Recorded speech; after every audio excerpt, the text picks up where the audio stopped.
Hello, everybody, and welcome back to another show of Toffee Bluecast. Yes, we are back. Everton versus Chelsea. That is the big game, another biggie.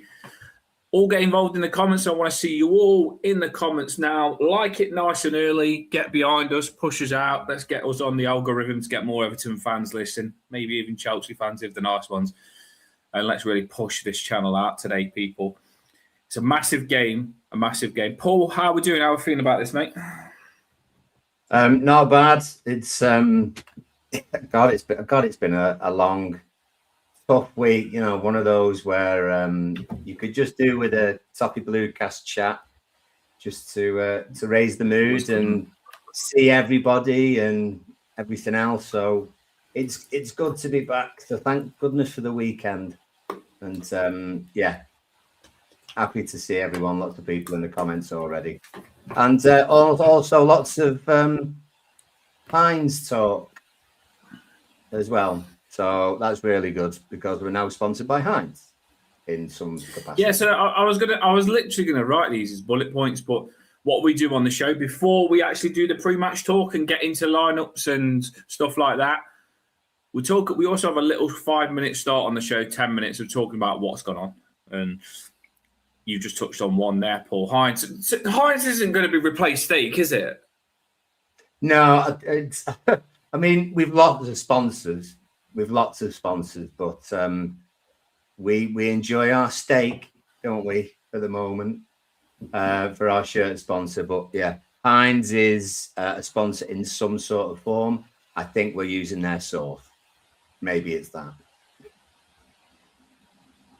So it's basically we're probably going to use their food and stuff like that, which Heinz is massive, to be fair. Heinz is like, man, I put a video on the Toffee Bluecast TikTok having a joke saying that all Everton fans now get stuff free, that anything that's got Heinz on it, you get it free. So Heinz even do gravy. I've seen turkey gravy, get it free.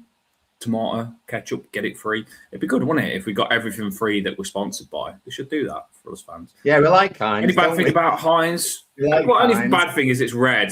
Do we turn spaghetti blue? What do you think spaghetti would be like if it's blue? Do we turn beans blue? Do we turn tomato ketchup blue? That would be interesting. Should we do it? Should we put a foot down and say to them? Maybe if Heinz are listening, they can drop us a few bottles of blue sauce or blue spaghetti. I've seen a blue sauce. I'll put it on Twitter. You know, I know. Yeah, blue sauce on Twitter. Well, I had chips tonight, and I don't have sauce with me chips normally, but I might consider it if it's blue.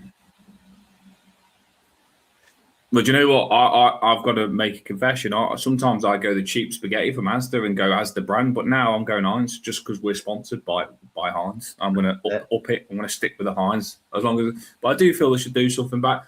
I honestly do think Heinz, if you're listening, I think Everton should put the foot down and say we want everything blue. Heinz now. We own you. We own you. You're our brand. Get the beans and spaghetti blue. I think I said this to Chloe though, Paul. I goes, I don't think you could actually get the ketchup. Would ketchup taste different if you changed it to blue? Would just changing the colour of something change the taste of something? Is that pathetic for me to think that? No. It's but it might do. It might do. I mean, there's not many sauces particularly that are black, you know, and food that's black. And then generally that's a good thing because I would have thought people wouldn't want to eat black, like things that are black, generally.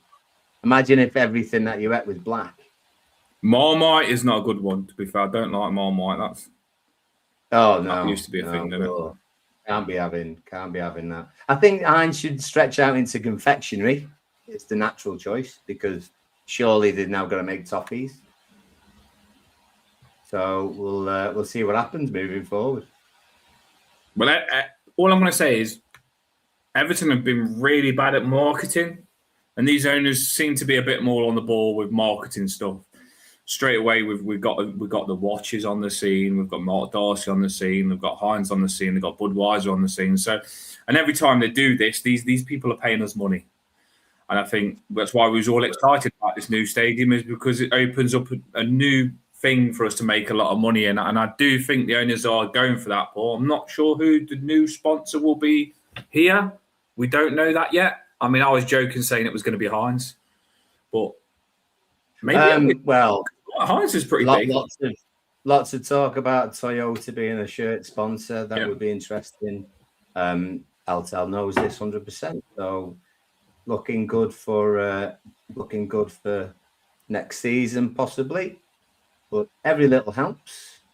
That's a bit Tesco-ish, but every little bit of chipping in will help the pockets to help us sign one or two people who can take us to the next level next season.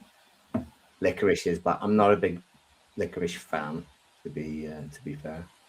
I did do a kit with Panda Pop. I thought it looked pretty boss, to be fair. Panda Pop, get Panda Pop, might be a good sponsor. Be interesting to see who it was. It'd be good to get like a big time brand, like some have got Armani, haven't they? That's a pretty good one, I think. It'd be good to get big. It'd be interesting to see what. I'm just excited to see what they do. Hopefully they'll do good, to be fair. Hopefully they will do good. I'm seeing people do a lot of kits now. Obviously, that'll be the new thing when we get into May. Although we're always the latest to release a kit, that'll be the next thing, doing the kit. So that's the first topic. We kind of touched on it. That is going on. That's sponsored, as you will all know. Second thing, we'll quickly touch on this because I feel we've got to kind of move on from it. Is Barry, me and Paul, we on the Toffee Bluecast TikTok did talk about it. Barry's come out that Barry's friends.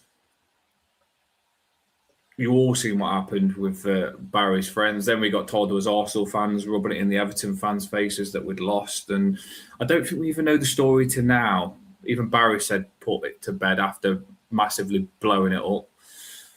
What's your thoughts on that, Paul? Well, I watched the presser from today.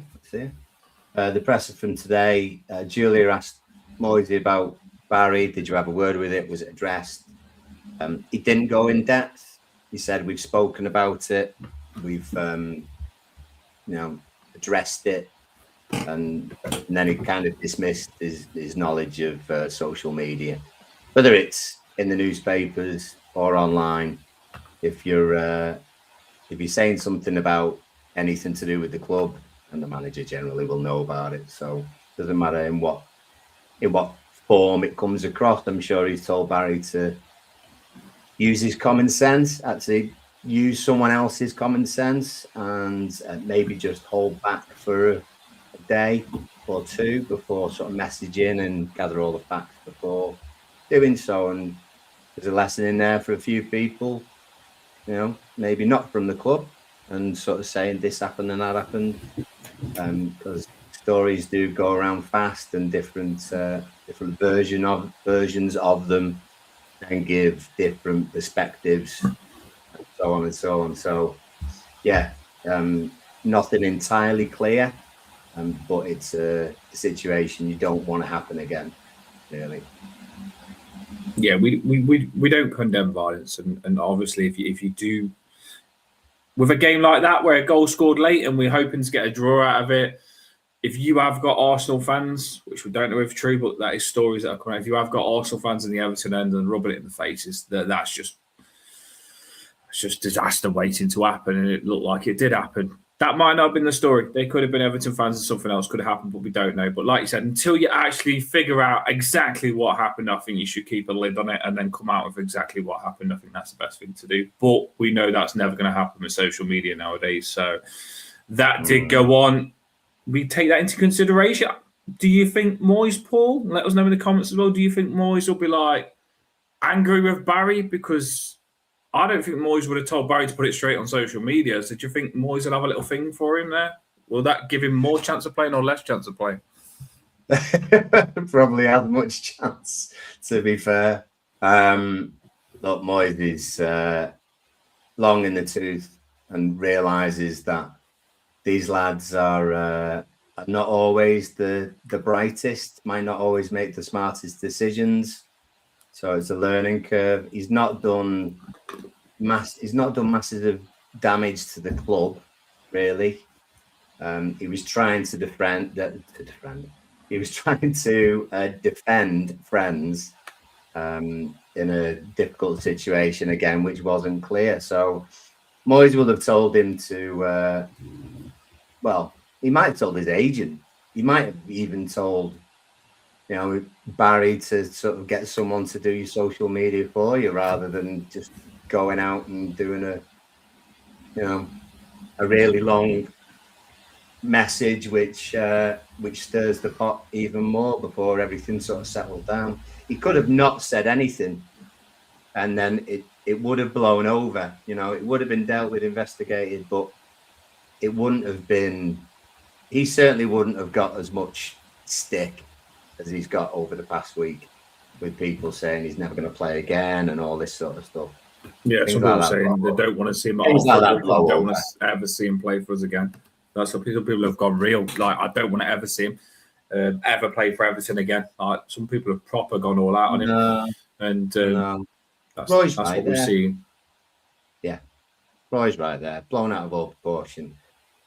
It's a bit daft. I was going to show that, but yeah. If anyone wonders why we do this show not at 8 o'clock, we do it a bit later after 9, it's because we do have people like James that come on the show and confess that he likes the Lecoq. You know what I mean? At this time of night, James. So that is why we, he did walk. You can't be chucking stuff like that on James and not get executed by Danny and Emma in the comments there, James. Hey, they were good. They were all right, though. Yeah. I'll give them that. Bring it back. Fair play. If you like Lecoq, you know what I mean? We welcome anyone on this show, even James that likes Lecoq. Right. Sorry, James. So we touched on the Barry thing now. We touched on the new sponsor Heinz. Last thing I'm probably going to talk about before we get into the proper stuff, the pre-match talk, although this is proper stuff as well. I'm not disrespecting what we're talking about. Did you see some of the community stuff? Like, I just put a video on the Toffee Bluecast TikTok of that lad doing the worm to Jack Grealish. Oh my God, Emma. He's just going to make me look stupid. I do the worm and can't even get the like that. And this lad's just come in and he said to Jack Grealish, I can do the worm. And I'm thinking, that floor's hard. You're never going to do the worm on that. Oh, he's done the worm. Incredible. Like, incredible. I was shocked. I was like, I'm not going to try the worm again after you humiliate me like that. I had to put it on the Toffee Bluecast TikTok. It was incredible. But Jack Grealish, you've got to love him, haven't you? Do you know what I mean? They love him. Everyone loves him. And he's playing to Jack Grealish. I do want to give him a shout out as well. He's injured and he's still going to all this stuff. He don't have to go with crutches to all this stuff. He could probably get away with it to save his family. So fair play. To be fair, I don't think Jack had a choice with that today. I think he was actually on the physio's table when they all arrived in. But he stayed. He stayed and he had a chat with him and stuff. So yeah, it was. All those guys seemed to have a good day. So we're great at that though. And the in the presser as well, and Dwight McNeil was asked about it. I think there's been a bit of Dwight McNeil content as well this week about the donuts. Everton in the community have been raising money, things like that. There was one ready for Moisey in the presser. Julia asked him about it at the end as well. So yeah, we're good. We're good at what we do in all that respect. People's Club. That's why we're as good on the pitch. If we're as good on the pitch as what we do off the pitch, we'd be winning the league every year. We really would. Yeah, we do get a lot of stuff right off the pitch, to be fair. And I think it showed because a lot of the time, Moyes through the press, I say this often, looked pretty miserable.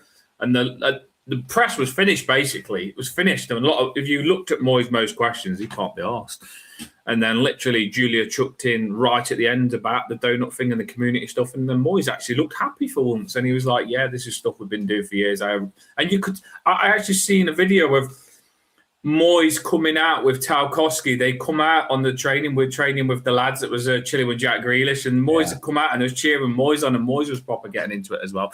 So I always say this. Football's bigger than football, and at moments like that, I love it. I do love to see stuff like that, and it was really, we do it every year. It's good to see, and I hope we do keep doing it as well, because some of those meeting Jack Grealish, like that lad doing the worm in front of Jack Grealish, he's definitely going to go, I've done the worm in front of Jack Grealish when he gets somewhere. I've done the worm in front of Jack Grealish, and like I say, it'll last forever, just a couple of seconds with those players. So Really, really good. Proud of our football club on those things. Not so much on the Barry thing, but at least we put it to bed.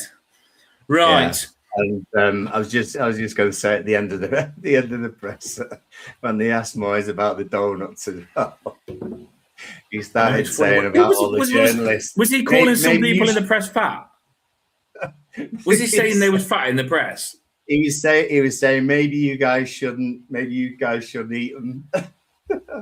Looking at some of your waistlines. I've had a few donuts. I think he's basically saying. I mean, present company accepted. It was Julia asking the question, but I think he was just generally saying it to journalists. But I actually wanted it to show you the people. I wish it was funny. It was funny. I wish they had a reverse camera. When he said that, I wanted to see the camera on the people asking the questions to see their reaction when he said it. That's what I wanted to see. They need to do two-way cameras on the actual people asking the questions. So that's something to do for us, right? That's something I request. I don't know if you lot agree.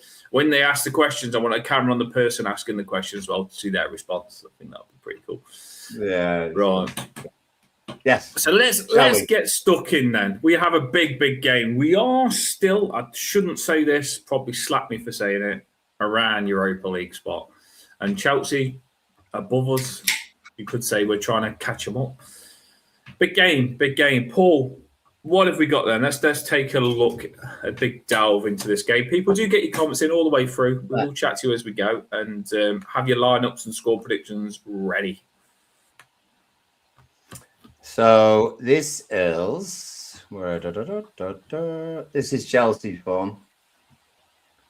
Obviously, FA Cup thrown in there a couple of times, and their recent exit from Champions League from PSG, who were looking rather handy. And did you see that player's finger? Gave them another lesson. What was it, last night? No, night before that. So, yeah. Did you see that player's finger against our rivals? Oh, yeah, wasn't it? Oh, I seen it happen, and I seen him shouting, and they was acting like he was faking. And then I actually seen a picture of his thumb like half off, and I was like, even the woman that seen it was like, whoa. And just obviously relating it to Chelsea having, because there was some mad Champions League scores, and that guy's finger. Yeah. Don't be jumping into the crowd, people. Yeah, they numbered 7-2, and even Bodo Glimt, dude, won their first leg against Sporting, wasn't it? 3-0, lost 5-3 in the reverse. So yeah, some crazy scores, but big batterings above us and Newcastle as well, out of that competition. So, meaning that they've got a little bit more freedom and purpose in the Premier League, which is not always a great thing for us and any other teams that are trying to catch them.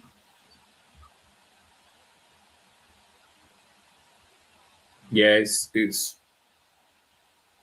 I think having a lot of competitions have done Chelsea for what I've seen, Paul, the injuries that they've had as well. Injuries and being in too many competitions. This is where some people, I want Europa League no matter what, because I just want to be in it. But where some people tell me we haven't got a big enough squad and it could bite us in the arse and make us do bad in the Premier League next season. I think that's happened to Chelsea a little bit this season. Yeah, well, some people, like Liam's not a fan of Rafinha. He's come across, it was from France, wasn't it? So he's almost putting himself across as kind of a young Wenger type manager. He's had, mixed luck. They lost away at Arsenal, and they lost at home against Newcastle. Take those out, 2-2 with Leeds. Leeds did well get a point there. They drew at home against Burnley. Sod's law when we played him, but we could have got something if we one or two slight differences if we'd taken our chances at key moments, things like that. So it felt like a bit of a slap in the face because we didn't feel as though we played that badly, really. But if you look at the 3 wins that they've, if I take the banner off for a second, you can see the one that's hiding there. That's when they beat Wolves away. So beat Wolves, beat Hull, beat Villa, gave Villa a hiding away, and the other one was Wrexham in extra time. So they're probably not that happy with their Premier League form, really. No.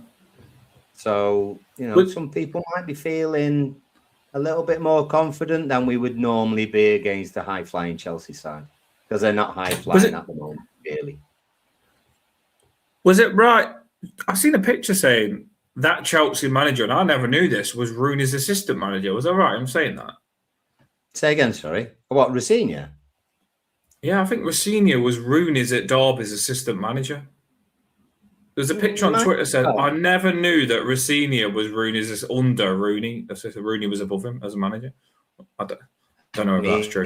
Maybe someone. Rooney and Derby was a few years ago now. He goes quite quick, so he looks quite driven, doesn't he? Rafinha and determined. So I wouldn't necessarily look at him then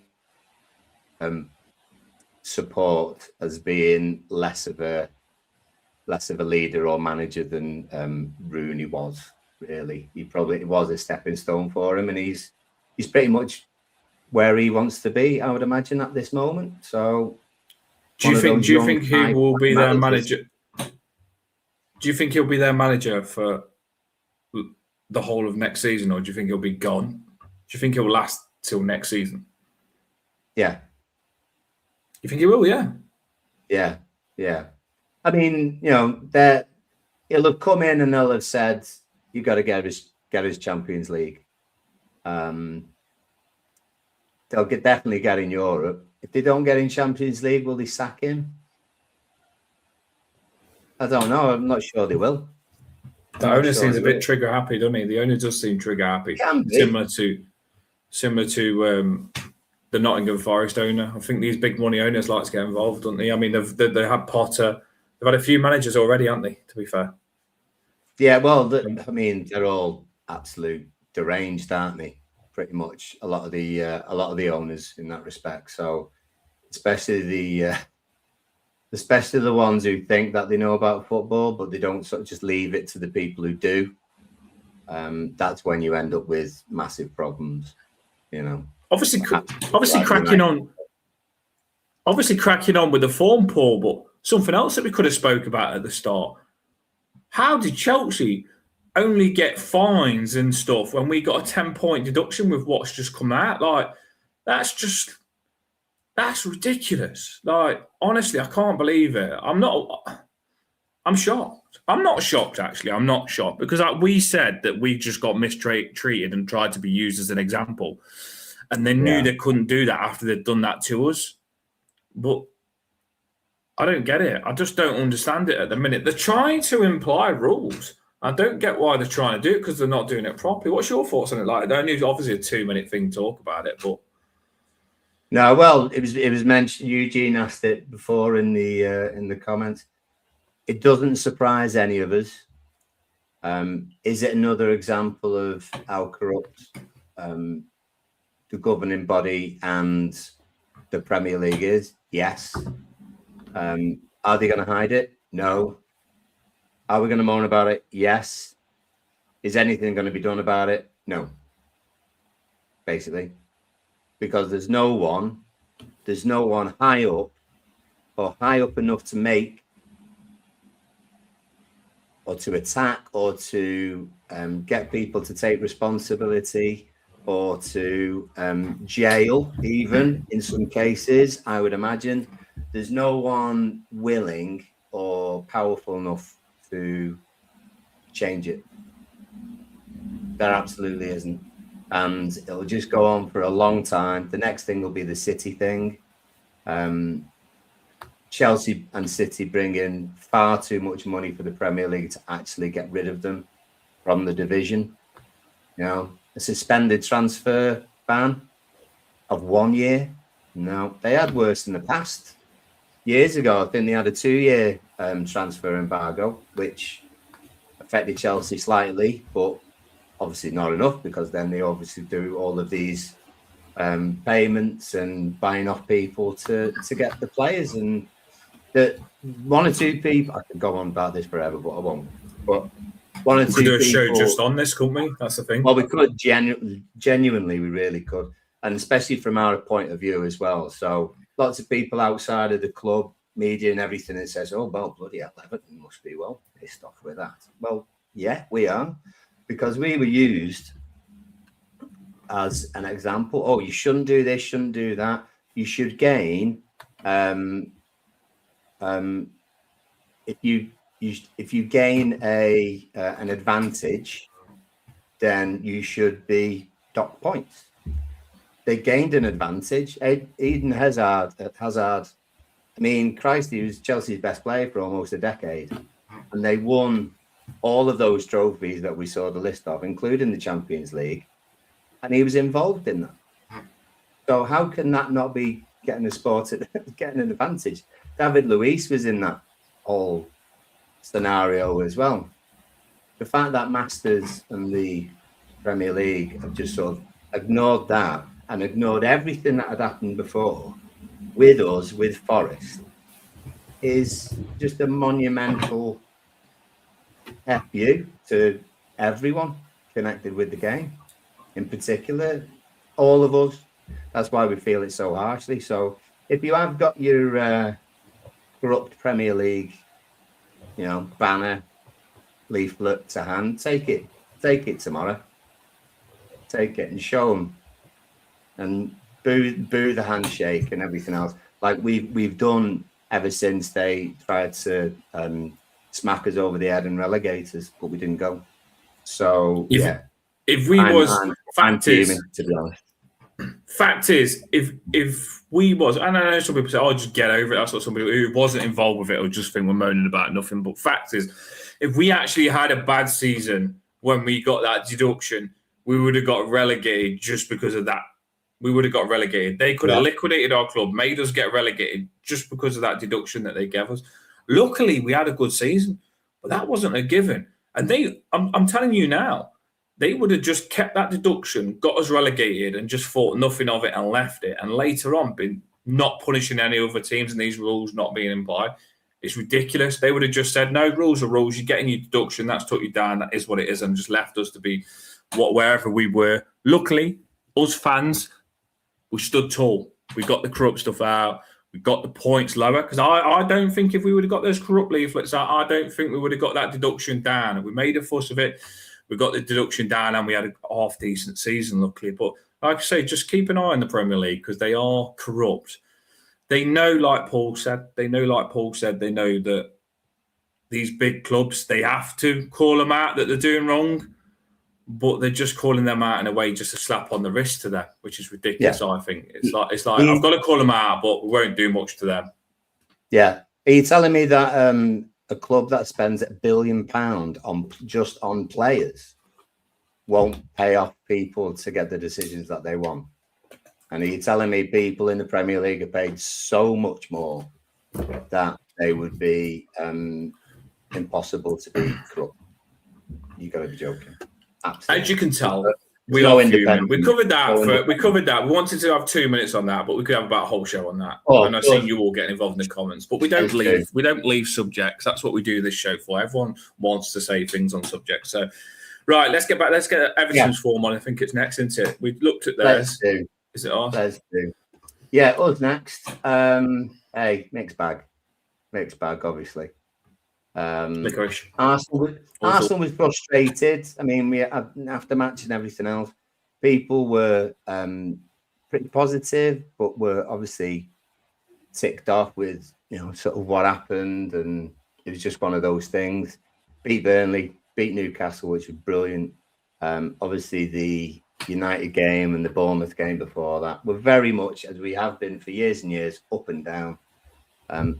But if you look at the last 3 performances, then I would say that we're in a fairly decent place. League position, we're in a decent place, and squad-wise at the moment, generally, we're in a decent place as well in terms of any injuries and stuff like that. We don't have George because obviously Chelsea are his parent club.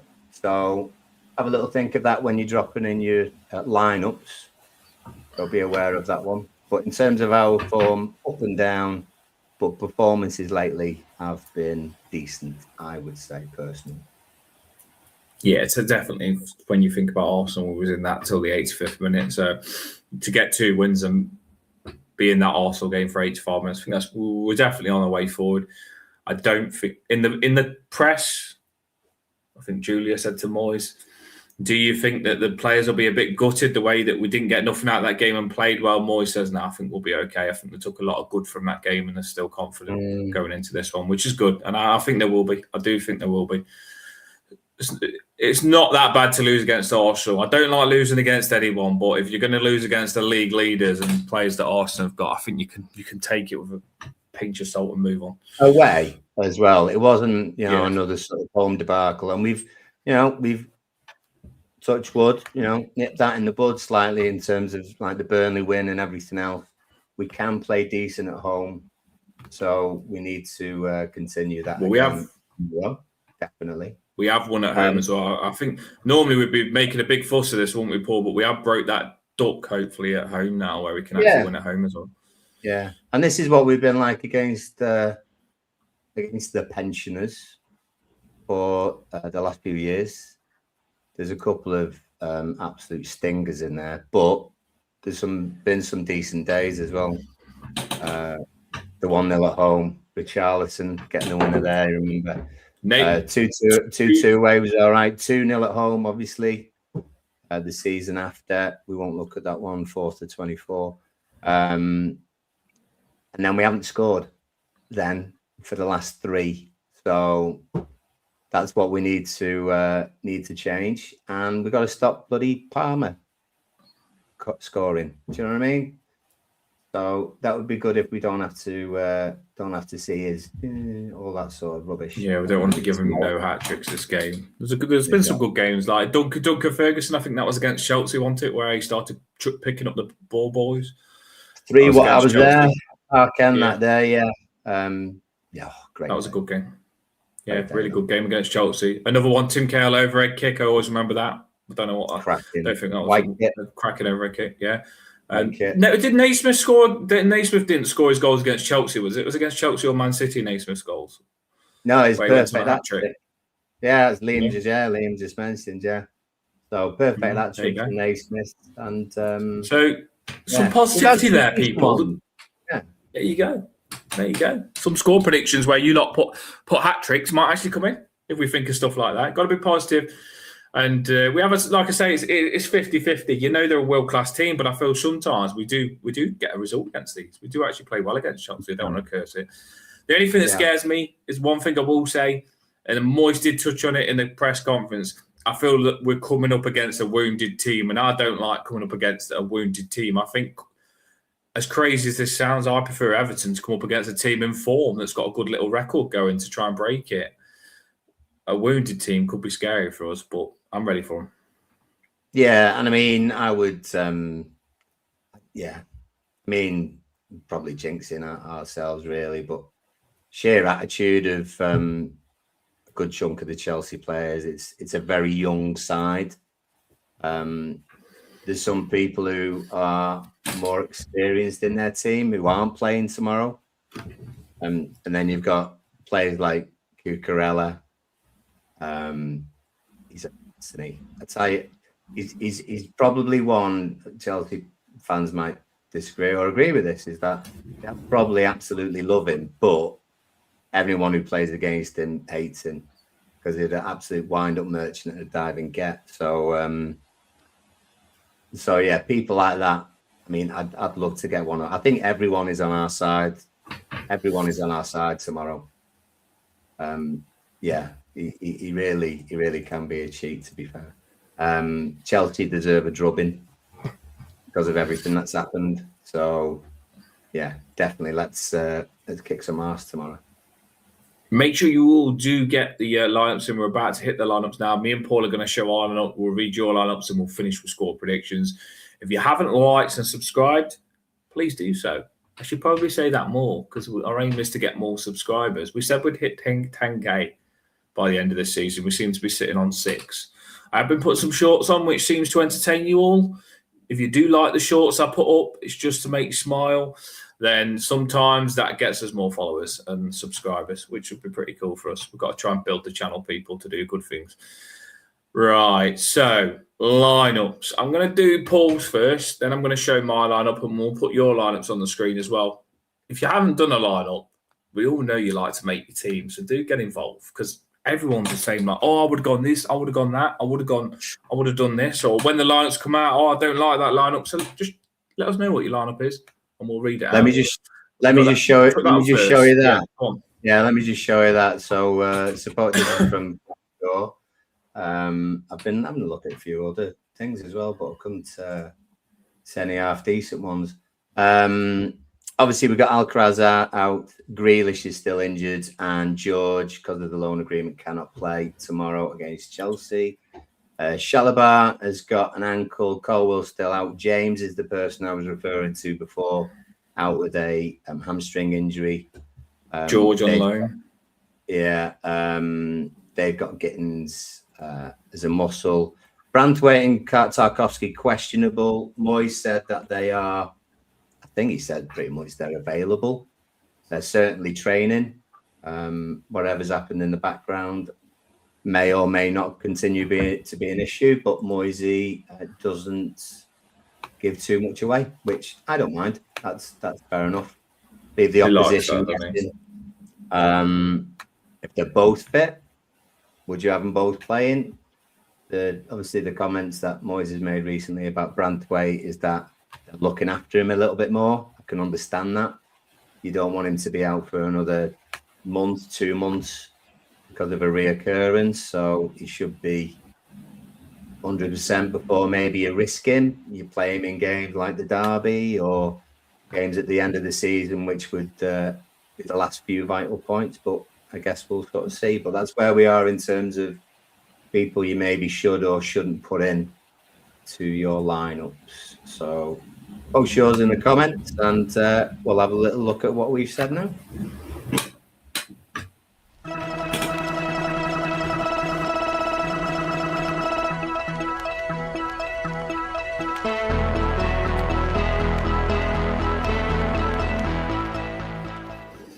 Yes, that tune is for a reason. Breaking. I forgot that we got to say this. Jimmy G, James Garner, Jimmy G. I just made that up. Yeah. Was got called up for England finally. Well done, James Garner. As we're going into lineups now, we're probably going to have James Garner in our lineup. I'm pretty sure we will, because he's normally the first on the list. James Garner finally called up for England. It's nice. It's nice that England have finally gone to Specsavers, got the glasses that they needed, because I'm so happy. I did say on the show I'm not bothered because I don't want to get injured for us, but I could tell he was happy when I seen the video of someone interviewing. And well done, James Garner. You know, he deserves it. He can play right back, left back, centre mid, probably play up front if he wanted to. I wouldn't be surprised if he could play in goals.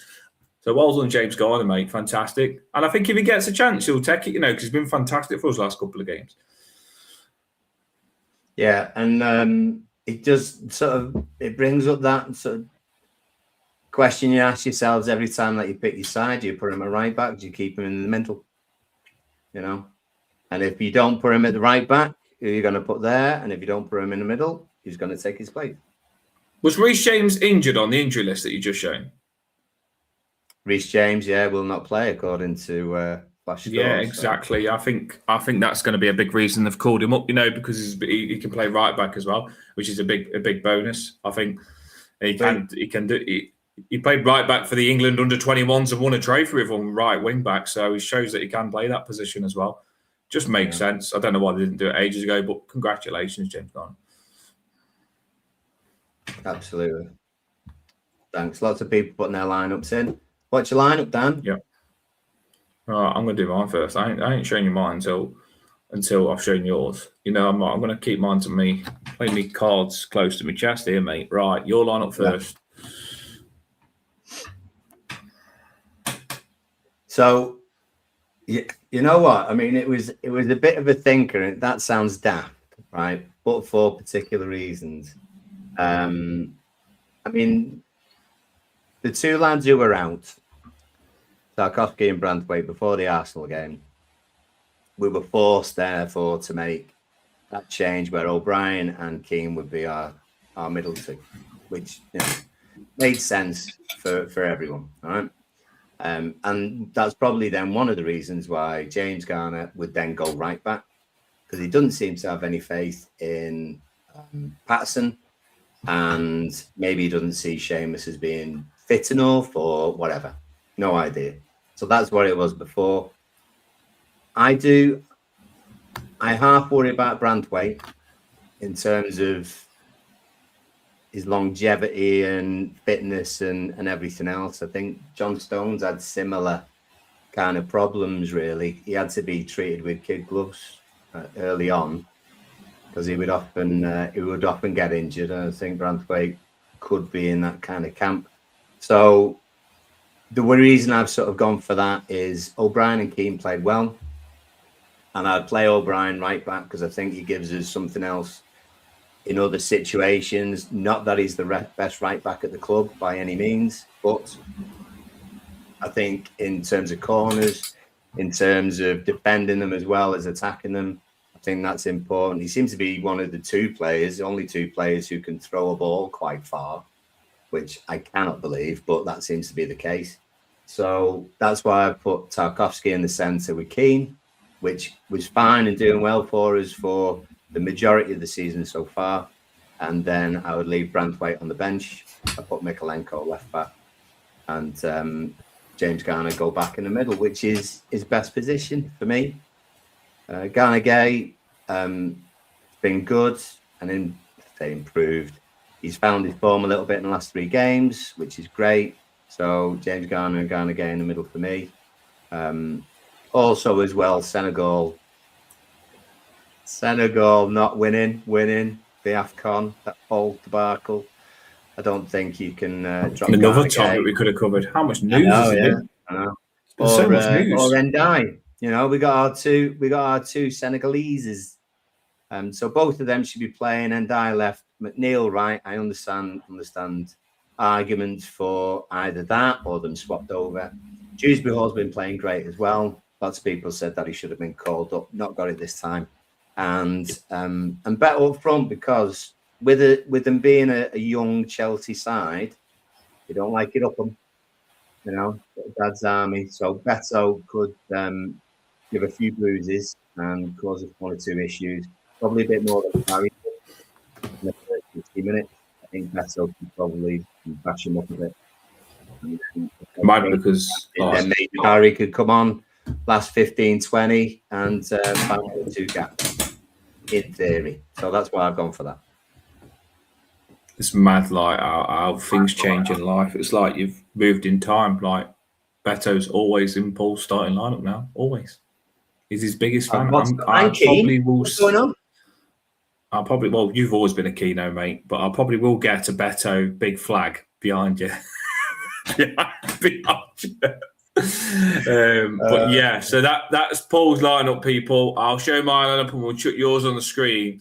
Mine is a little bit different, and to be fair, I get it. I can't massively moan about yours. Mine ain't much different, and that's the wrong one. Don't worry, it's this one. Yeah, I've got to feel. Moyes did say in the press conference when he got asked, he said, "You know what, the defence did a fantastic job last week, so Branthwaite and Tarkowski being back isn't massively needed." Me personally, I think we do attack better with Branthwaite and Tarkowski, and I do think we won with Branthwaite and Tarkowski, which is big. We didn't win our last game. Keenan O'Brien was good centre-back. I feel sorry for O'Brien because he always gets dropped centre-back and he's doing nothing wrong. I do feel sorry for him. There could be a massive shout if it wasn't for the Tarkowski experience that O'Brien and Branthwaite would be our best 2 centre-backs. And I know that's crazy to say, but I generally think that probably Keane and Tarkowski make more mistakes than Jake O'Brien centre-back sometimes. You could disagree with me there, but I just think Jake O'Brien just has good games and then just gets moved to right-back and he's done nothing wrong. I can't pick out a lot that he's doing wrong centre-back. So you must... Do you play right-back and you're covering there and you think, I don't want to play there, but I will.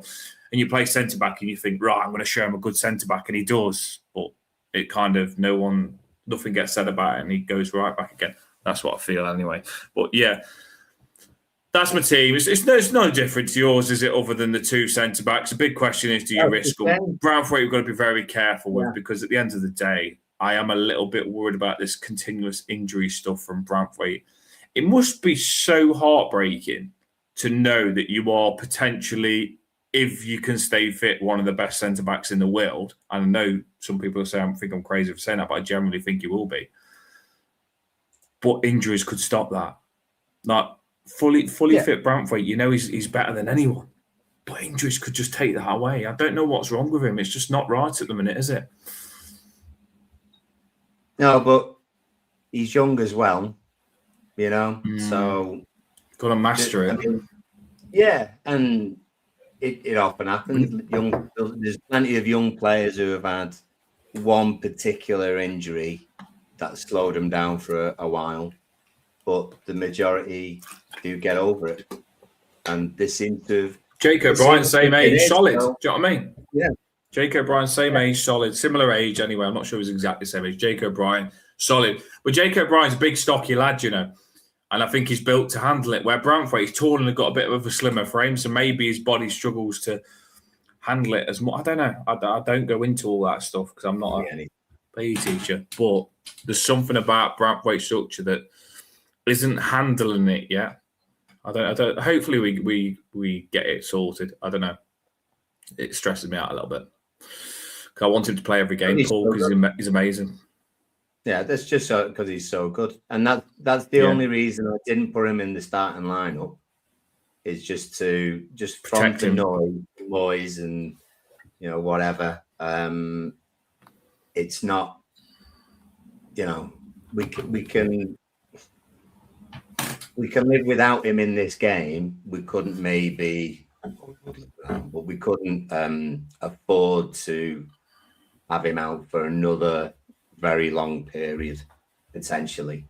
We want to protect the investment and protect the player, and he'll be fine. By the way, I'm absolutely no doubt he'll be all right. But we are a club that's scarred by injuries, though, ain't we? Gbamin, Delph, we've not got a good reputation. Calvert-Lewin was always injured, wasn't he? Patterson quite injured a lot. It just worries you sometimes. We get over worried about injuries, but.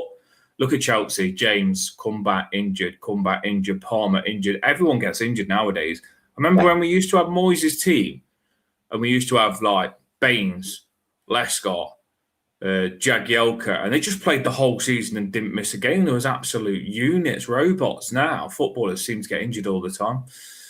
Yeah. And the thing is, all the conversation that's sort of about Keane being with Tarkowski and some people not happy about it and everything else, that it will change, but it won't change right now. Do you know what I mean? In that journey, you've got O'Brien, you've got Branthwaite. They stay with the club, then you can see them being the partnership, in the next 2 years or something, if they're still with us. That will be. We're not at the end stage right now. We're not at the end stage. This isn't like we're absolutely pinnacle now. We're on the journey to trying to get to that. So, there's nothing wrong with having Tarkowski and Keane at the moment, because they've actually done quite well during the majority of the season. Branthwaite and O'Brien, you protect them, you bring them up, you play them right back or centre back when needed. And so they grow into those two positions, which you would hope would be the absolute staunch centre backs that we hope that they can be in the next few years. Keane is our fourth choice centre back. Branthwaite and Tarkowski, would you say, as our first choice? But they've been injured, so sometimes it's good that we have got Keane. And I can't believe I'm saying this, because we have needed him. We've needed that fourth choice, and your fourth choice isn't always a good standard. And Mark Keane's not a bad standard for a fourth choice centre back. Can't believe I'm saying that either. But generally, we've needed him, because you can say, Branthwaite, Tarkowski, or Branthwaite, Jake O'Brien, but guaranteed they'll get injured. You need backup centre backs as well. Going forward, though, I do think what you said. I do think going forward, I think next season we'll have Tarkowski and Keane still, but I think after next season's done, we'll get rid of them and bring in a new centre-back. That's what I think, and it'll be Branthwaite, Jake O'Brien, and we'll have a new centre-back in as well, and then we'll be saying bye to Tarkowski and Keane, I think, after next season. I think probably one more season for both of them. That's in my head. I think that's what you've got to, because they'll be getting on by then as well. That's the thing. They're getting on now. So another year when they're not fast players, I do think they will eventually move on. But like Paul's just said, just got to wait. Let's have a look at these lineups then. What have they got? Similar to us? It could be different. I was tempted to do a joke one, Paul, and put Asnu in and put Barry up front just to wind everyone up, but I didn't do it. Well, this is what is similar to us. Before I show you theirs, this is what One Football, another score site, sort of gave us. That's what they think it will be. This is quite similar across a lot of the apps, to be fair. Some good haircuts there. Oh, some crackers. Look at Ruben. Yeah. Bloody hell. Look at Irabunim's haircut. Lovely. I know. Keenan still looks shocked there, doesn't he? He still looks looks really young as well. Dewsbury, he ain't got the beard, has he? Lovely. O'Brien hasn't got a neck. We're so immature. Just pictures. Do you know what I mean? Just pictures. That's all he is. Oh, I know. But they've gone. A lot of sites have gone Garner right back, Ruben McGay in the middle. They're sort of looking at our last. They're looking at our last lineup basically, and not sticking their neck out for Tarkovsky and Branthwaite coming back in straight away. So that's what some people, maybe not in the know or otherwise, feel that it could be. This is what the Chelsea lineup is on their site. Just get rid of that. So Sanchez in goal. That's your fullbacks with Cucurella, big hair. I mean, Fofana's a decent centre back. I put him on the cover, Cucurella, by the way. Say again, sorry. I put Cucurella on the cover. I didn't realise you didn't like him so much. That's quite funny. Oh, on the cover for the show. Someone said in the comments before, he's just got hair you want to pull. Well, if you do that, apparently you get sent off, but depending on who you play for. Yeah, he's a right pain in the ass. Caicedo he's class. Fernandez is a bit of an arse as well, but he's decent. Palmer and Garnacho there. I don't know necessarily whether they would be in those kinds of positions, and this might not be their actual lineup on the day, but João Pedro on his day can be different class. So we want to try and force them to play, to get frustrated, really. We want to try and keep everything sort of in front, don't let them get around the sides, and be strong enough to win the ball back in the middle of the pitch. It's that battle in the middle of the pitch. Chelsea are usually quite strong in the centre. If you can dominate that kind of area, you've got half a chance. And if you can stop their fullbacks from coming forward, especially from that kind of scenario, and stop overlaps or people like Garnacho, which I think you can do. I think we can easily do that. Because again, they don't like a fight, really, Chelsea. I think they've got one or two whinges, to be fair. So maybe I'm being a bit naive there, but I think we can, if we turn the game into the game that we would like to play, and we know that we can be stronger at, then I think we've got a fair chance. Who are you sort of worried about in their side? Yeah, well, I like to say Palmer. I've always got that hat trick in my head. I know Fernandez can be decent on the edge of the box. Pedro's good. Garnacho, I'm scared of him over a kick. I feel got a couple of bogey players here, Paul. I don't like, to be fair. One thing I will say is that with these, what I've noticed is, as I've said about Everton in the past, you're only as good as your defence. And I think, but the only way for us to make that happen is by putting it on their defence. If we sit back, then their attackers are really good and we're in trouble. We won't gain from them having a bad defence, because I feel that although Fofana is good, I feel the other two, the left centre back and the right back, isn't their first choice centre back. So I do feel we need to put it on them. I do. I think we've got to press them. That's why I want it. I'm happy I've got James Garner in centre midfield, because what you said, Paul, you've got to win that battle in the centre of midfield. But I just really don't want to sit back against these. I really don't. Yeah. I mean, that's the thing, is that someone said, like, Strengthen says there, they set out a bit weird. I'm sure they think that they're organised, but they have got moments of quality. They're not so much a team. I don't kind of get that vibe from Arsenal. Used to be like that. I just thought they were a lot of sort of individuals. They didn't sort of click as a whole 11. Arsenal are different this season. They do seem to have that sort of unity, really.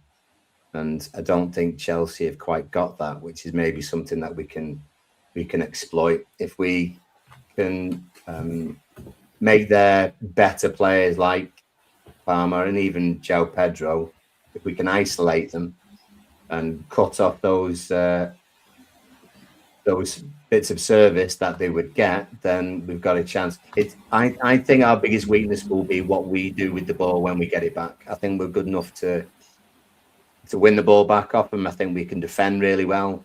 Our biggest problem will probably be what we do sort of in that middle of the pitch when we win the ball back. Giving it away within 3 seconds or losing it midway through our own half, they're the bits where you're going to put yourself in a bit of a problem.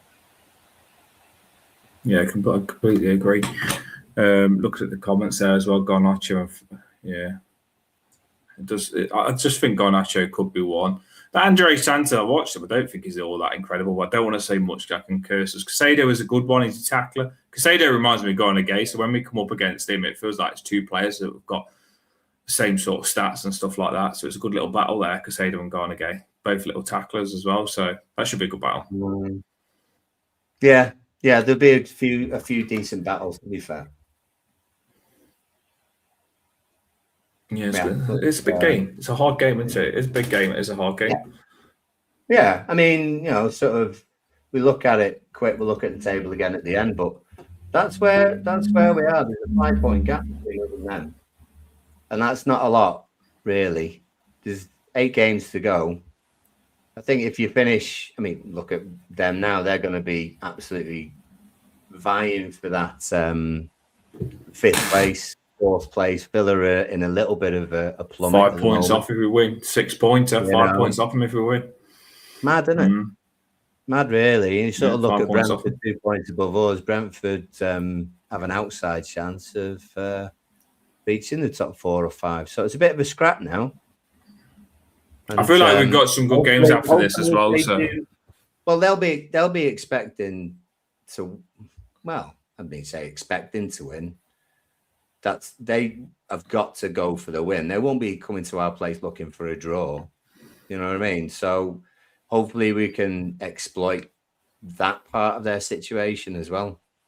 They're not going to sit back and be happy with a 0-0 or a 1-1 or something like that. If there's 10 minutes to go and they're not winning, they will be pushing forward. So if we can then take advantage of that, then it really could go either way. Could go in our direction. Completely agree. What lineups have we got? A few lineups in. Let's have a look. We've got tons, yes. And if I don't show yours for whatever reason, then post it again, and I will show it further down the line. I'm going to start. Hey, this is controversial. I'm going to start emoji. MF straight away. Pickford in goal. That's not Barry, by the way, is it? With his peach. Newcastle away. So Pickford in goal. O'Brien at right back. Kowski alongside Branthwaite, Mykolenko left back. We've got McNeil on one side. I'd imagine that is Garner Gay and James Garner in the middle. We've got Ndai, and then we've got KDH behind the King Beto. Yes. The thing is, though, like, this is like, I know how this is, right? Paul jumps on this like he's some superb person that knows emojis really well. And it's only because we've got it wrong 100 times. You can guarantee if we had different players and Emma changes emojis, it'd take us about 10 shows to get back to what it is. And Paul just said that so proud. What are you telling them that for? Because when I did it with Luke, I was like struggling to get some as well. But I actually knew what there was as well, by the way, people. It wasn't just Paul that knew Emma's emojis, by the way. But I can guarantee if one changes, me and Paul start banging our heads together and go dumb and dumber, and I ain't got a clue. Well, I what haven't it seen is. Wormy in the comments yet. So if he comes in, it's all out the window because I can't always remember Wormy's emojis. To be fair, You did well, though, to be fair. I might take it away from you. Well done. Yeah, I appreciate that. Pete's in and says Garner's at right back. O'Brien and Keane, he's keeping it. Mikalenko left back. Rubenham, Garner Gay centre. KDH in front of them. McNeil on the right. Dye on the left. Beto's your man up front. I like that, Peter. Cheers for that. Good lineup. Keeping it the same, it seems. Pawsey. Moyes could do that though. Moyes could keep it exactly the same because he did say in the press it wasn't bad last game. He could keep it the same and he could do something like bring Branthwaite on left back to see the game out if we're winning. I know that's stupid, but I could see Moyes keeping it the same and bringing Tarkowski and Branthwaite on later. So it could happen what he said. I don't want it to happen, but it could. We've had a few times before when we've played well and won or put in a good performance.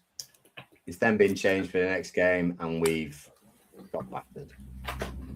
I mean, hindsight's a wonderful thing and it's not even proven that would have been, if we kept it the same, it would have been great. So anyway, Pickford in goal, Zara O'Brien right back, Tarks and Jared as the two for pause.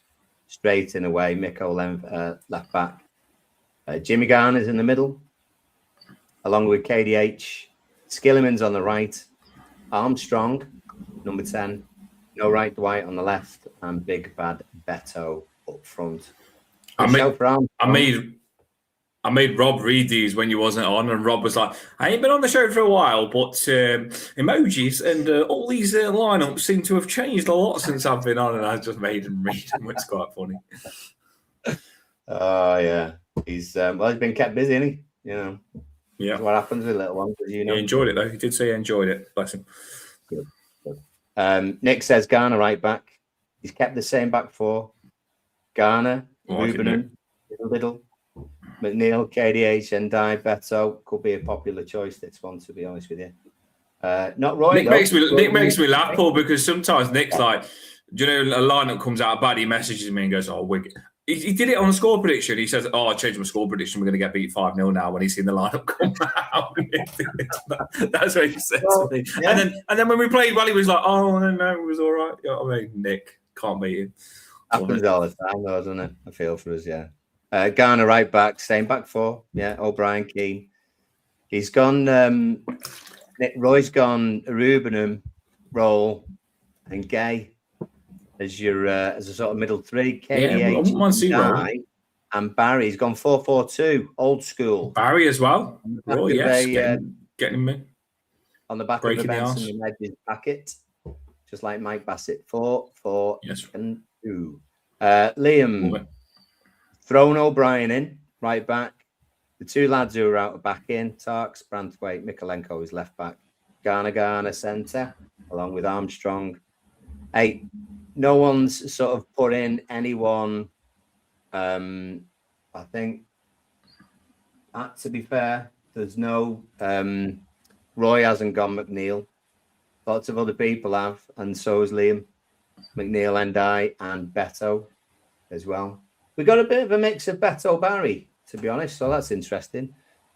David has gone Tarks and Keane, Miko and Garner. There your back four. Timmer and Garner in the middle.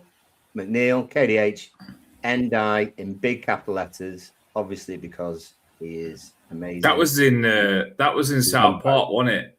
So it was in South Park. Timmer. Was that Timmer? Yeah, I remember that. I like it. You might not have even meant that, David, but it brought. You probably did. To be fair, I like that. Danny. O'Brien and Branthwaite and Tarks, Miko, Garner, KDH, Armstrong as well. Armstrong again. I like that. It's different. He's put Armstrong in. Yeah, I like it.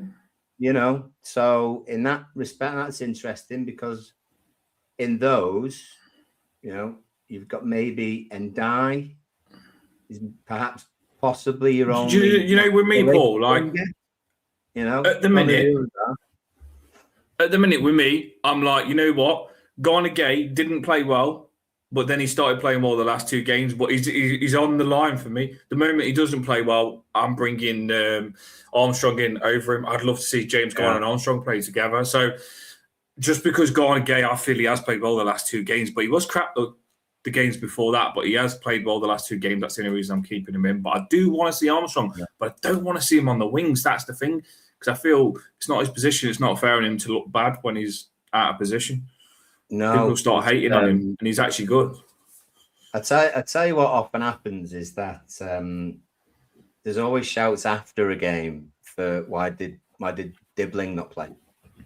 No one said Dibbling. I was thinking about Dibbling. Yeah, I was thinking about changing it up because there's 2 things. Like I was thinking, like we're comfortably mid-table. We're not in a relegation battle.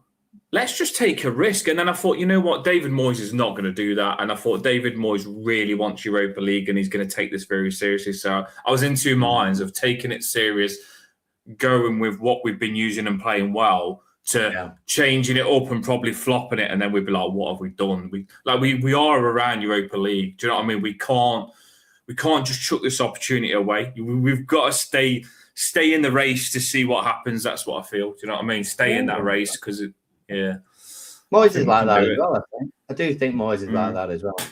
Try and be sensible. LTL's throwing a bit more information in here. I kind of like this. We're looking at. Excuse me. I just said to you, I'm trying to be sensible. My old age, and I just realised the last video I did was of a seal on the beach. So just ignore me. Carry on. I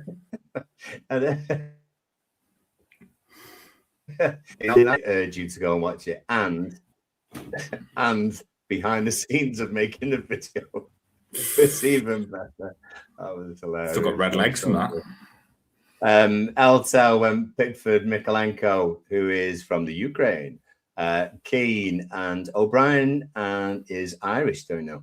Ghana and Ghana Gay, Senegal. Irabunum, English. KDH, English. McNeil, would you believe, English. Ndai, Senegal. Beto, Guinea-Bissau. So big bad Beto up front there. Frosty. English players, aren't we? I mean, that's not the English flag because we're not allowed to use it. As I've seen you all saying it in the comments. Absolutely crap that YouTube don't allow you to flag, but it is what it is. We have to stick by their crappy guidelines sometimes. Oh, dearie me. Anyway, controversial. O'Brien right back. Parks and Keane and Miko followed me there, Frosty. There's no old age. Yeah, absolutely. True. Where are we? Yeah. Danny, beach whale. Smash. Me missus. Oh, my word. With a beard. To be fair, I'm not going to lie. When I watched the video back, I've seen people do that seal and they do move about. And I looked when I got up and there's a big dent where my belly was. So I do get it. You know what I mean? I probably was more of a whale than a sea lion, but that's what happens. You know what I mean? Sometimes when you like your food. Love it. What you don't see on the video is that behind the camera are hundreds of people. It is, yeah. This is why I said sometimes I should just have my life on camera because I pulled up and I said to Claire, let's go to this little part of the beach because I don't think there'll be many people there. It was a day that was sunny because that's why I thought I'd do it. And literally, it's one of those beaches where it's just a stretch and people walk by with a dog that way and that way. So every 5 seconds, there's 5 people going past, and there's me just going like that. And I just said to Chloe, should I do it or not? And I goes, people are going to. She goes, I goes, you know what? I don't care anyway. And I just got down and I did the seal. But there's a lot of people looking at me. Yeah, I'd probably be more interested in seeing their video from the far of me than the ones that we did. Think of the children. Oh, we entertain. Look at him get eaten by a shark, wasn't it? If I'd have gone further in, I would have been buggered. You would have, actually, yeah. It's true enough. Don't think about that. Jimmy Garner and Merlin. Jimmy Garner and Merlin, Steve went for in the middle with Neil, KDH, and I. And Beto, probably Beto edges it out of comments, but still lots of people who fancied Barry up front. Lots of people put in score lines in. I will come to those in a little bit. I'm just looking for any last moment Teams.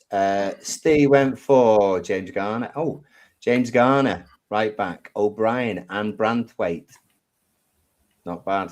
Not many people have said it. Miko left back. McNeil, Ndai, Garnegay, Timmy. So Rubenham in the middle. KDH and Beto. Timmy Boonham did have a good game last game, so I get it. Yeah, he played well. I would go as far as to say, and I'm not even joking, that's probably Timmy Boonham's best game that he's ever had for us against Arsenal. And I know he didn't score or do anything like that, but he generally was a lot better than what he normally is. So fair play to Timmy Boonham, because I didn't want him. When I seen him on the lineup, I was frustrated that he was playing, but he played well. Covered a lot of ground, strong, good passer. Passing was better, so fair play to him. Is that all the lineups? They are all the lineups. Lots of score lines already going in, and kind of favourite those gathered together. So if you want to drop yours in, this is the time. That's a cue for you to play the music. Yeah, that was really bad music. I didn't even know what music was there, and it just said Final Boss, and I thought it'd be like a really good tune, but it wasn't. Right, so it is that time, people. It is the time that you've all been waiting for. Let's get ready. Score prediction. Let's do it. We want your scores and we want your goal scorers. Everybody loves this part. There's loads on. Yeah, let's do this. Me and Paul are going to give ours and we'll read yours because we don't miss you out because we love you. Score prediction time, everybody.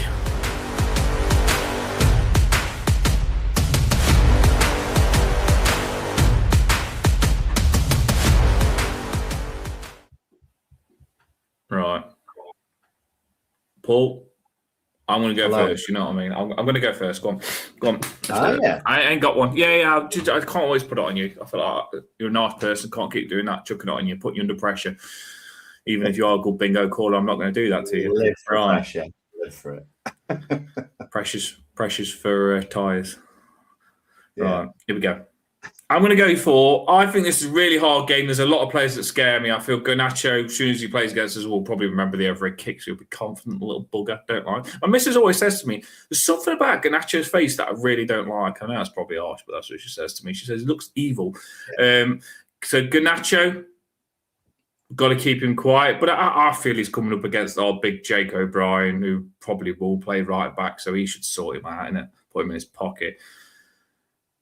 And then Palmer just really scares me with that hat trick. Like, he nutmegs one of our players. I can't remember who it was. I think it was Branthwaite that he nutmegs. He nutmegs one of our players. Yeah. See how things stay with us. You know what I mean? Like, that's how bad it is, Scars. I knew who he nutmegs. That's how bad it is. And I've got bad memory. So, yeah, we've got to keep Palmer quiet. And I feel Garnacho keep him quiet. And I think Palmer's the main one, I feel. If you keep Palmer quiet, when you find he don't score, Chelsea play bad. And then they talk about Palmer's being bad. So let's get on to score prediction.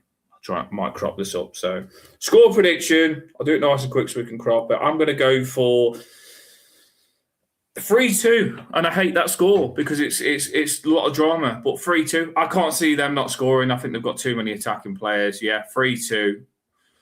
Their goal scorers, I think Cole Palmer will score. Just said keep him quiet. Pedro pops up, doesn't he? He's quite a good striker. We wanted him back in the day, Pedro. So Palmer and Pedro.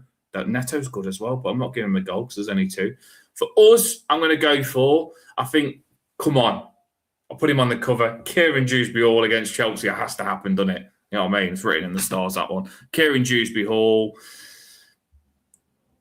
Beto, got to give him a goal, haven't you? I always feel I've got to give the striker a goal if I give him the chance to play striker. So Beto, although Beto did lose me that thing. Beto, and then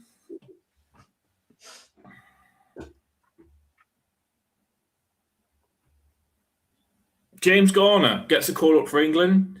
Probably pops a free kick, and he's getting good at free kicks, James Garner, actually, isn't he? He's quite good at his free kicks. Yeah. I think he's got a good kick on him. Yeah, there you go. That's a bit of difference, too. There you go. 3-2. There's my goal scorers, everyone. Interesting. I'm interested on yours. Well, I'm probably not that far away. I'm not. I think I shouted us to get a draw maybe at Arsenal. I think we deserved it, but there was always a bit of me that thought, maybe we're not really going to get anything. I always fancy us at home against anybody, literally anybody. So I'm not that. I'm not as negative in this one. I think we'll win. I think we'll win 2-1. We're going to score twice. I think same as you. Maybe Pedro or Garnacho will get theirs. It'll just be annoying, scrappy, bobbly kind of goal, really. However, clear it. Well, yeah, but I think we'll score twice first. So for us, First, that's good. For us, I could see, and I agree with Eugene. This isn't his prediction necessary. I think KDH will score against Chelsea. I think you're right, Eugene. I think he'll get one. Yeah, I think. I don't really fancy any of the strikers to get one. And see what you're saying about James Garner. I think we will bully them at corners. So I think we'll get one from a corner. And I shouted O'Brien a couple of weeks back, and it was the Newcastle game. I said O'Brien was going to score and Branthwaite scored. So I'm going to stick with O'Brien again, and he's going to score and get the winner for us. So 2-1 for us. O'Brien corner. KDH get the first. Garnacho probably for them, but 2-1 win. Do you feel like 2-1's yours? It was confident from you, that is actually still closer than what we'd like. 3-2, 2-1. I'd rather it be 10-0. I'd still probably poo my pants at 10-0. But do you think we're more likely to concede at home than what we are away? I think our clean sheets are better away. Not necessarily in this. I think we were more likely to concede, say, against Burnley or someone like that, where we were expected to win at home, and we should be the one doing the majority of attacking. I think in this one, where a side is generally better than us on paper and in league table, we can defend a little bit more and try and be a bit more ruthless when we get the opportunities, instead of just generally being the ones who are in control of the whole game. Very much like when we play away. So for how good Chelsea are, like how the players that they've got, you come across pretty confident for this game. You do, Paul. Like, I have, haven't I? I think you're pretty. I don't know if it's because you went to that Duncan Ferguson one there and you was live there when he all the Copperberg's gone up to like 5.5 to 20.5. But was it 5.5? Oh, it's 4. No, it's not that. No, I didn't know what it was. Not that strong. No, Chelsea are a complete mixed bag. You know, we've not got the worst record in the world against Chelsea, and we haven't scored in the last 3 games against them. Touch wood, generally we do get a goal against people, even if we don't win the game. You know, say against top sides, we usually still get a goal within 3 games. So we're due at least one. So hence why I've gone for the win. If I said to you right now, and we're going to put your scores up now, people, all of them are going to get your scores on and finish the show. It's been a long one, but we covered loads of topics at the start of the show, which could have been a separate show, but here we are. We had to do it. If I was to say to you now, Paul, this is a little bit different. You can not play the game and take the point and have the draw, or you can play the game, risk losing, or winning, or drawing. What would you do? No, you've got to be smart about it. You know, if we come flying out. Well, question that, isn't it? No, it's good. Yeah, if we come flying out of the traps and gone all out attack against Arsenal, would have got our asses ripped. But you'd be smart about it. You play to a game plan. That's what you should do every game. You play to your strengths, and I think because of that, we can go out and try and win a game, but you just win it smart. You know, if you don't do massive all out attack, it doesn't mean that you don't want to win the game. There's more than one way to win a football match. So I agree with Danny in that you've got to go for it, but going for it is doesn't mean like we've all got to push up, we've all got to go forward all the time as fast as we can.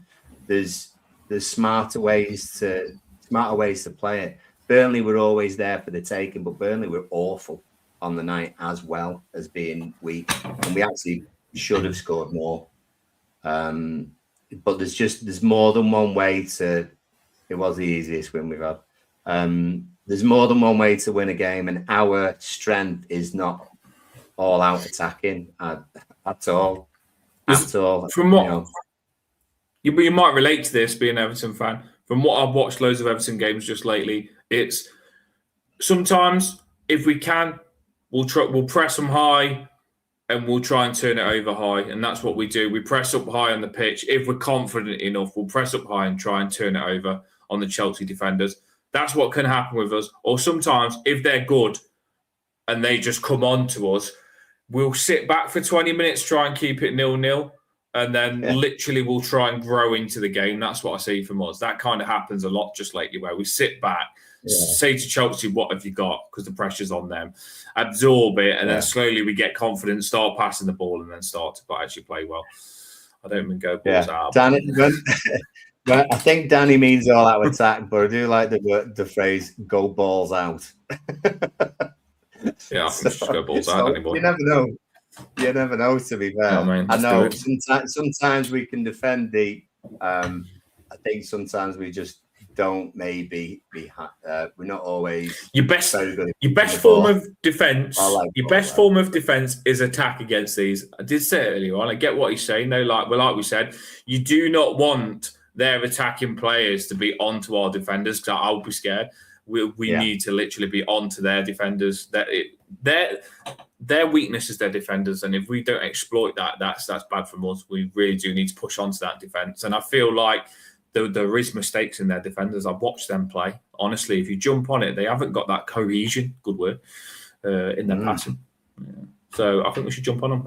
It's a good game. I'm interested to see how it goes. It'd be cracking if we win this, though. You know, if we manage to beat Chelsea, like Europa League is on. Like we are in contention for Europa League. I'm telling you, like we can do it.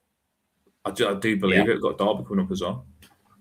Pause is right. This is the sort of thing as well that we need. When I say about making it a game that we can sort of excel in, get under their skin. They don't like it up at all. So don't let them do some crappy huddle. I tell you what, just literally will be fuming if they try. I know they do it at home. I don't know if they try and do it away. I'd be surprised if they do. But if they try and do something like that, there will be a proper kickoff and a red card during that game. Definitely. So, just go up to. I want Mikalenko to go up to. Yeah, let's get the score bridge up. I want Mikalenko to go up to Cucurella, and I want him to say, "Oh, you look like you used dog crap as shampoo." I want some good insults coming in. You know what I mean? Because obviously Cucurella loves his hair, innit? Oh, your hair looks dodgy, mate. What are you doing to your hair today? You know what I mean? Or just go up to him and go, "Oh, your hair stinks." Like, "Oh, your hair stinks, mate. What shampoo you use?" You've got to do these little things. You've got to do it. Got to do it, Yeremina, a couple of pinches. Tarkowski got nipple crippled. Give a couple back, mate. Give a couple of nipple cripples back. Don't take that. Barry, if you play, I want to see more twerks, mate. If you're scoring with your arse, just get the twerking going. Got to do what we've got to do this game, people. Bit of hubba bubba in the hair. Nightmare. Yeah. Anyway, I'd do that. L-Tel. Here we go. That's naughty, that is. 3-1. KDH assists for Beton, 24 minutes. Then KDH get the second 44 assists from Garner. So 2-0 up at half time. Endai gets the third on the hour. Chelsea score a fluke from Cole Palmer in the 93rd minute, by which time we're all still quite happy with our 3-0 lead. Very specific. Yeah, Rod said maybe a bit of backlash just because they've not won the last 3 games. And if not, we win 2-0. So that'll be all right. David said, we'll get a Barry goal, but they will score 2 or 3, in his humble opinion. So Barry breaking the ice. I know. Pete McCann, 3-1. McNeil, KDH, Endai, Penn. McNeil with his cracking shots, you know what I mean? Bay Blazers. Why not? David said, is that the same David from before? It is the same David from before. But so it goes 1-1. He's come back. Come back to reality. Rod's lad said 1-0 Ghana. Why not? That's what I thought yours would be, something like a 1-0 Paul, to be fair. But you went all out. I did a little bit, didn't I? Went balls out. You went balls out. I was going to say that. Frosty said 1-0 Beto. And Nick, love the detail always. McNeil, 23rd minute, and down the 36th. So a nice half time to be looking at. We get a little bit worried when Palmer scores a pen, 67th, but then Barry scores 81st. You know, and all that sort of stuff. So we're quite happy. Eugene's in. What would you do? Do you know where, like, he says Barry scores at the 80th, the goal that at the end? Do you think Barry, when he scores, he's going to take his top off and have an Arsenal top on underneath?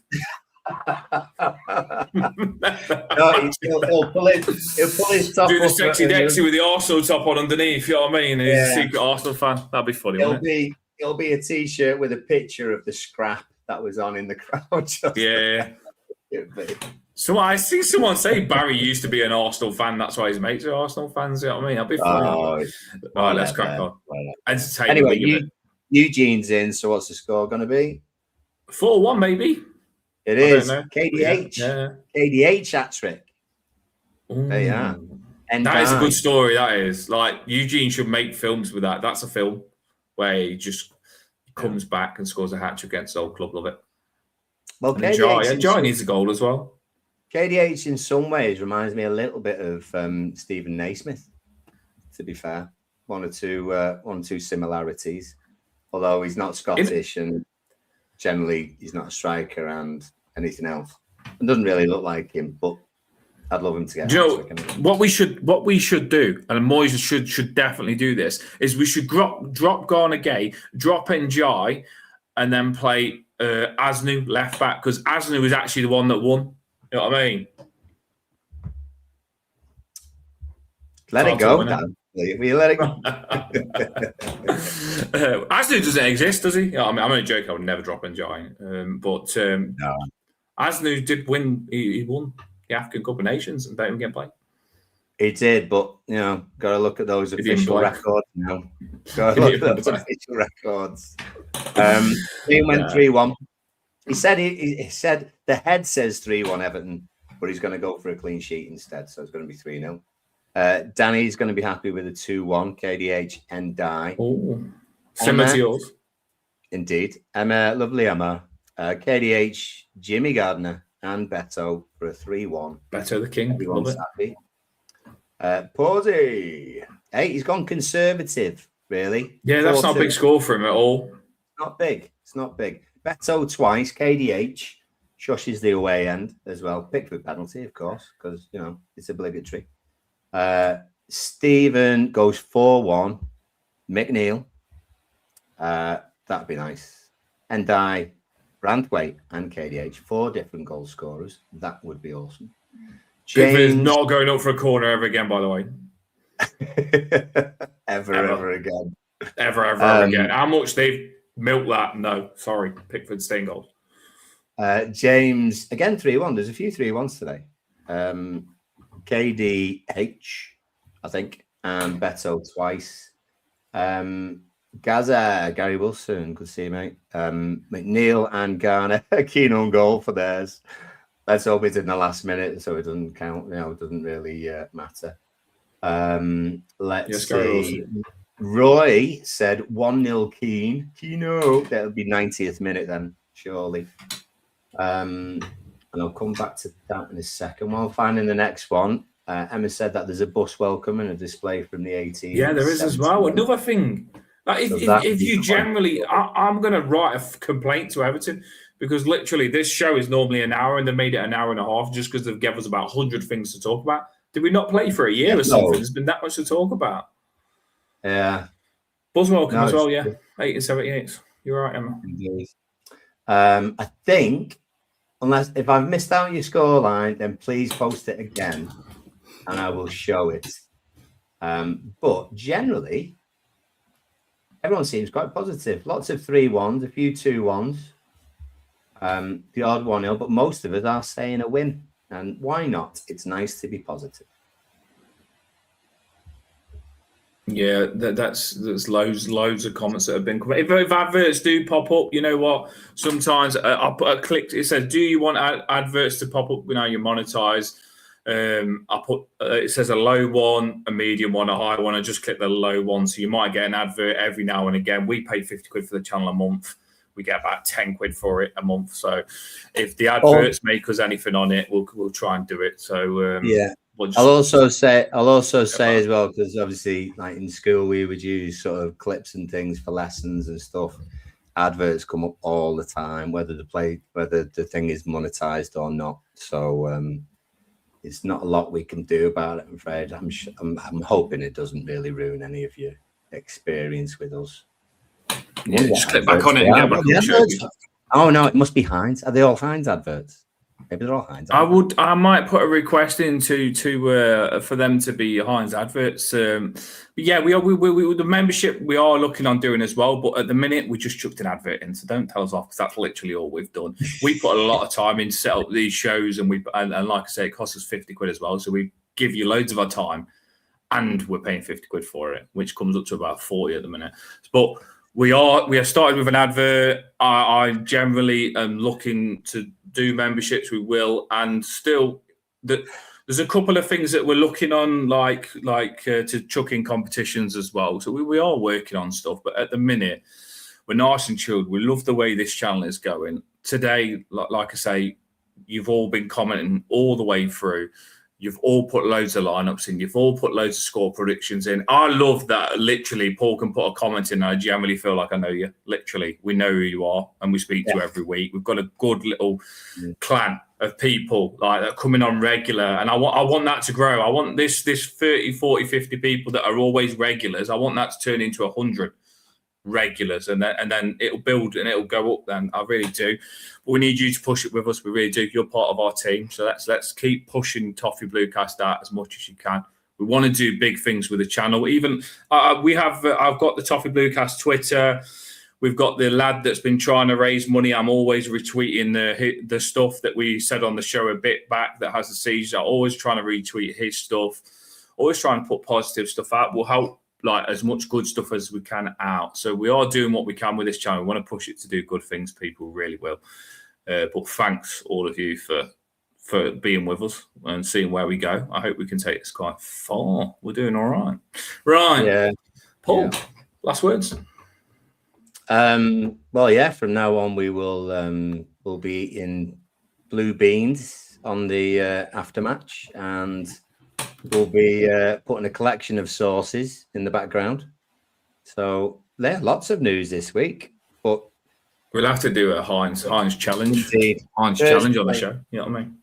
Personally, for me, it's just been one of them weeks, you know, when you've had a really tough week, lots of stuff in work, outside of work and stuff like that. So being here tonight has been really good. Thank you for a good cheer up, everyone. Thank you. It takes your mind off it, doesn't it? It's like a little hobby. Do you know when you have a hobby to take your mind off something? That's what this show does.